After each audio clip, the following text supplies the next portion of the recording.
Aymeric Didier nous rejoint. Il est 15h43. Le temps passe vite. Bonjour Aymeric. Bonjour. Directeur de la gestion de Pergame. Vous allez rendre votre verdict face à ces marchés extrêmement turbulents, turbulés, perturbés.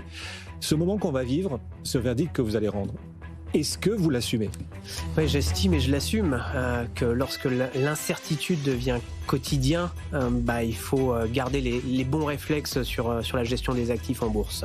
Ah.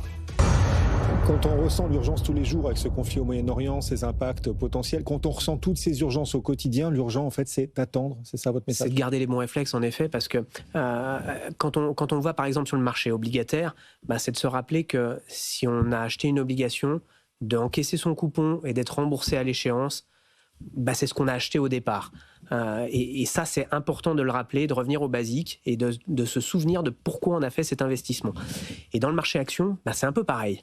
Quand on a une thématique d'investissement, une entreprise dans laquelle on investit, quand on rentre au capital d'une entreprise, qu'on achète cette société, c'est de savoir pourquoi on l'a acheté, est-ce que les fondamentaux vont être impactés ou pas, et si elles ne sont pas forcément impactés, c'est de garder son calme et de rester investisseur à long terme.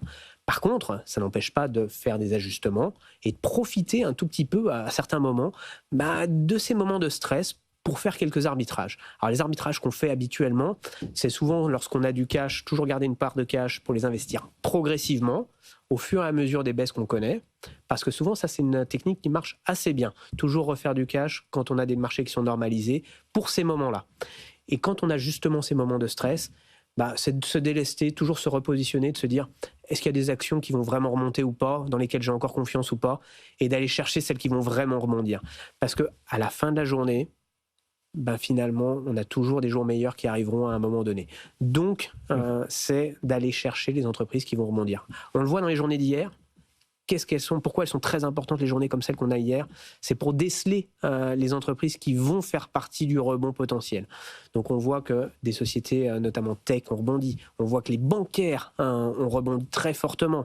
Donc les industriels énergivores aussi rebondir, ArcelorMittal, Saint-Gobain, rebondi. Exactement, ouais. C'est Mince Énergie. On a beaucoup d'entreprises qui ont fortement rebondi et on a de quoi déceler quelles sont les entreprises qu'il va falloir mettre en portefeuille pour participer au rebond au moment où ça va se déclencher.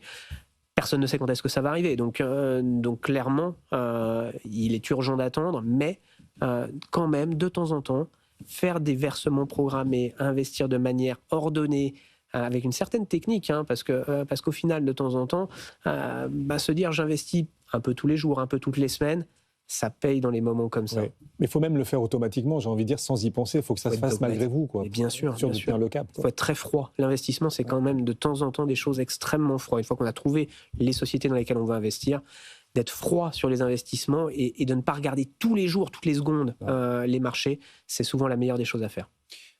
Il y a quand même deux catalyseurs là en ce moment qui deviennent des facteurs de grippe sur les marchés. Alors il y a le pétrole, on en a beaucoup parlé. Il y a les taux. Et les taux, c'est aussi une menace qui fait même reculer le plus terrible des dirigeants du moment, à savoir Donald Trump. Est-ce qu'il y a un niveau critique, un niveau nominal des taux où là, les marchés commencent vraiment à frémir? On voit qu'en ce moment, il y a pas mal d'arbitrage, il y a pas mal d'accoutumance des marchés, des fois, à des situations un petit peu anormales. Mais est-ce qu'il y a un taux, je sais pas, du côté des États-Unis, du côté de l'Europe, qui fait que là, le marché va complètement se gripper et prendre peur? En fait, c'est même pas une question de taux et de niveau de taux, c'est au niveau de ce qu'on appelle le stress du marché du crédit, c'est-à-dire de savoir si les spreads de crédit montent à certains niveaux, et notamment dans le high yield, où on voit qu'aujourd'hui, par exemple, on est entre 350 et 400 points de base de spread sur d'écart de taux entre le taux sans risque et le marché. Au final, on voit qu'à chaque fois qu'on arrive vers 500 points de base, c'est des premiers niveaux d'achat sur lesquels il faut intervenir. Parce que la Réserve fédérale reste attentive à tous ces sujets-là et interviendra dans tous les cas. Le whatever it take, on l'a eu, on l'aura.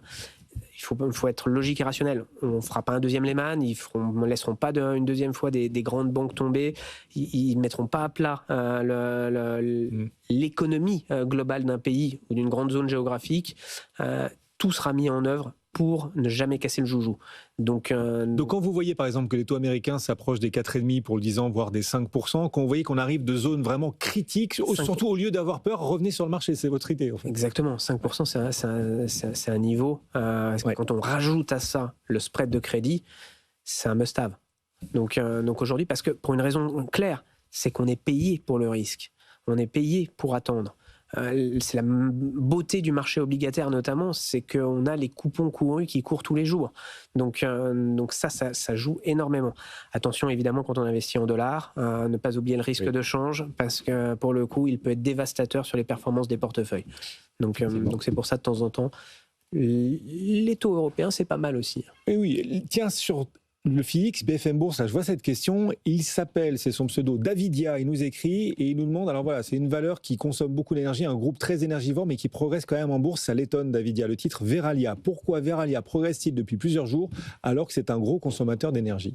Alors Verallia est un peu compliqué ces derniers temps aussi. C'est un rebond aussi un peu technique, puisque le titre avait énormément baissé ces dernières semaines. Mais surtout, ça reste une mid-cap. Verallia, c'est 2 milliards de capitalisation boursière. Et tout ce marché des mid-cap, aujourd'hui, il obéit quand même aussi à une grande logique qu'il faut toujours garder en point de mire. C'est les flux. C'est dès que les fonds ont des flux, ils sont obligés d'acheter, et donc ils vont sur le marché, ils soutiennent le marché. Donc dès que vous avez un gérant qui rentre aujourd'hui sur une mid-cap, il va faire bouger le cours. Aujourd'hui, ça existe encore, c'est parfaitement réel. C'est la magie du secteur des mid et des small et mid cap. La magie et le risque quand c'est à la baisse. Exactement. C'est qu'il y a beaucoup de marchés de flux et que les gérants, quand ils viennent sur une entreprise, ils font bouger les cours. Et on ne sait évidemment pas qui achète. Aujourd'hui, c'est totalement anonyme et on ne le sait qu'après coup ou lorsqu'il y a des déclarations de franchissement de seuil. Mais c'est vraiment des logiques de flux qui font bouger les cours. Là, pour le coup, il n'y a pas de raison réelle sur cette société. Ouais, voilà, Davidia qui nous a écrit la réponse d'Aymeric Didet à votre question. Et comme Davidia, n'hésitez pas à nous interroger. On répondra à d'autres questions, bien sûr, dans la suite de BFM Bourse, comme c'est la tradition. Et puis alors, puisqu'on parle des sociétés, la surprise du chef aujourd'hui. On va apporter un peu de légèreté là quand même dans ces marchés qui s'interrogent, qui doutent de tout, et ils ont raison, c'est vrai. Club Med pourrait revenir en bourse. C'est le patron, le PDG Stéphane Macaire qui, à la mi-journée, expliquait, c'était au Figaro, qu'il envisageait une introduction en bourse du Club Med fin 2026 ou en 2027. Et pourquoi pas? Je rentre, je sors, je suis sorti en 2015, Fosun arrive. Pourquoi pas? C'était une superbe success story pour avoir bien connu le dossier à l'époque, à la grande époque de Richelieu. C'est un dossier qu'on avait beaucoup travaillé, puis ça avait été un actionnaire majeur dans cette société-là. C'est une société qui a été extrêmement bien repositionné aussi au fur et à mesure du temps, montée en gamme très nette, un vrai savoir-faire français en plus, une société très internationale aujourd'hui, avec des clients de plus en plus internationaux, donc des enjeux aussi qui vont nécessiter des investissements importants. Donc revoir le dossier en bourse, bonne nouvelle. Potentiellement, ça veut dire qu'il y a encore des plans pour la suite pour ce groupe-là, donc c'est plutôt une bonne chose. Et puis c'est un dossier un peu emblématique qui reviendrait sur les marchés. Donc moi je le vois plutôt comme une très très bonne nouvelle. Oui, on voit l'opportunité pour la bourse, mais vous dites pour Club Med aussi revenir en bourse, c'est une vraie opportunité. Je vous pose la question parce qu'il y a moins d'un an encore, Fosun, l'actionnaire chinois principal, avait expliqué que c'était absolument pas à l'ordre du jour, et Henri Giscard d'Estaing même avait été évincé un mois après avoir dit pourquoi pas une intro en bourse. Un mois plus tard, il était évincé par l'actionnaire Fosun. Mais la bourse a ça de magique, c'est qu'elle peut aussi vous financer. Elle peut aussi vous accompagner les projets. Donc ça donne aussi de la visibilité pour les investisseurs. Ça a beaucoup d'intérêt pour les sociétés d'être cotées en bourse, et ça peut permettre d'accompagner justement des plans de croissance assez forts. Ça peut permettre aussi de réaliser du M&A de façon plus facile, mieux justifié en termes de valorisation.